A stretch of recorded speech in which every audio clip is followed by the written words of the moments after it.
Método humanista. Origen del método humanista o comunicativo. Este método fue más a mediados del siglo XX en Estados Unidos.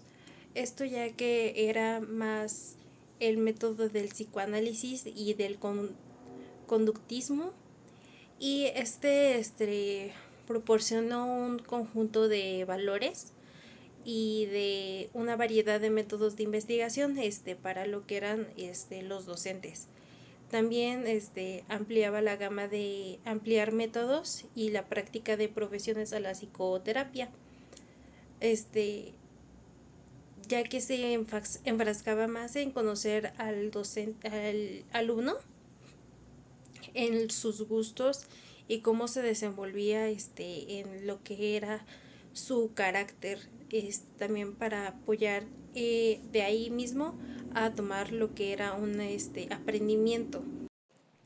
Bueno, yo voy a explicar los 3 principios. Tenemos el principio comunicativo, el de tareas y el principio significativo. Voy a explicar cada uno de ellos. El comunicativo se refiere a usar el idioma, usar el lenguaje, usar lo aprendido, situaciones funcionales y reales.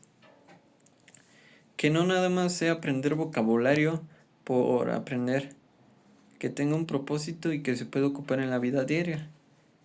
Ahora, esto va muy de la mano con el principio de tareas, ya que el principio de tareas se refiere a esas situaciones de la vida diaria, como un ejemplo, tú como profesor les das un problema a tus alumnos y que ellos lo solucionen, como ir a la tienda, tú le cuentas un chisme a tu amigo, ese tipo de situaciones de la vida diaria. Y el significativo, como lo había dicho, que tenga un propósito, que no nada más sea aprender por aprender, sino de que estás aprendiendo un vocabulario, estás aprendiendo estructuras gramaticales y que realmente las puedas ocupar en la vida diaria o en situaciones cotidianas. El uso de la L1 y la L2 en el método comunitario o método humanista permite que el alumno se comunique en su lengua materna desde un principio. No le exige dominar la L2 o lengua meta como otros métodos muchísimo más tradicionales lo harían. Se comprende que el aprendizaje es progresivo, entonces prefiere evitar el estrés y la ansiedad en el alumno. Con el tiempo se espera que el alumno se comunique más en L2 y menos en L1. Sí se pueden utilizar en las clases para aprender. Por ejemplo, si mi alumno me dice, quiero decir algo, pero no sé cómo decirlo, y nosotros preguntarles, ¿qué es lo que quieres decir? Que nos digan, no sé, hola en francés. Nosotros responderles en L2 en voz alta, no solo a él, sino a todo el grupo. Todo el grupo tiene que escuchar la correcta pronunciación de eso. Por ejemplo, mi alumno me dijo cómo quiere decir hola, yo respondo en voz alta, bonjour. Ahora, tenemos los contenidos.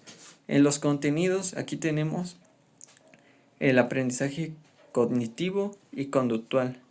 El cognitivo se refiere a que cuando tú estás aprendiendo algo, cómo lo estás aprendiendo, cómo lo estás interpretando esa información, cómo se te va quedando en el cerebro. Y el conductual es la hora de práctica.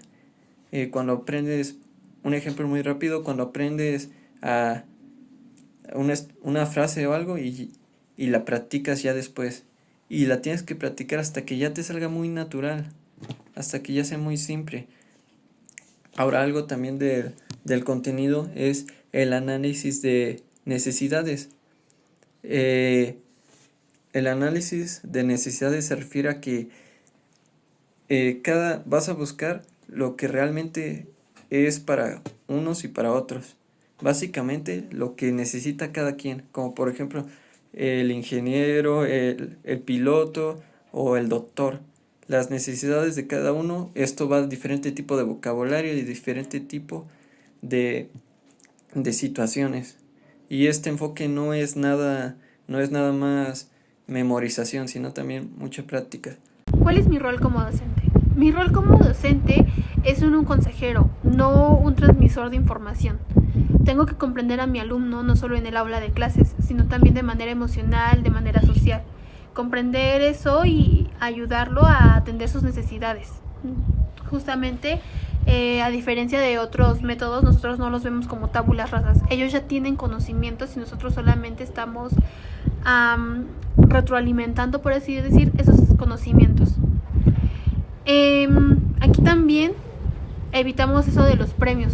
No vamos a premiar a nuestro alumno por hacer algo, ni vamos a castigarlo por no hacerlo. Aquí es que nuestro alumno quiera aprender por sí mismo. Y ese es el propósito del alumno, ser un miembro activo. Ese es el rol del alumno. Nosotros los vemos así como un miembro activo y ellos tienen que ser participativos en lo que quieren hablar, de qué quieren hablar y atender esas necesidades. Las actividades son patrones de oraciones a su uso automático en el habla, la lectura y la escritura. Se divide en 5 partes: la pronunciación, la revisión, la presentación de una nueva estructura, la práctica oral y la lectura del material. Esto funciona señalando los objetos y después repitiéndolo. Después, en una caja que hay varios objetos, los tienes que ir sacando y tienes que ir repitiendo como qué objeto es y así. Después, los objetos grandes deben ser visibles, por ejemplo, pegados en la pared o pegados, sí, pues yo creo que en las diferentes paredes del salón. Y los objetos más pequeños son distribuidos entre los estudiantes, darles como un objeto pequeño para que se sirva de referencia y como que se acuerden de él. Materiales. Primero, se puede usar los libros de texto, ya que estos contienen demasiadas lecciones que son estrechamente organizadas y planificadas en torno a las diferentes estructuras gramaticales que ocupa cada clase. Después pueden servir los gráficos en la pared, tarjetas didácticas, imágenes o figuras. Tiene que ser un elemento visual junto con un programa gramatical. Y pues esos serían los materiales.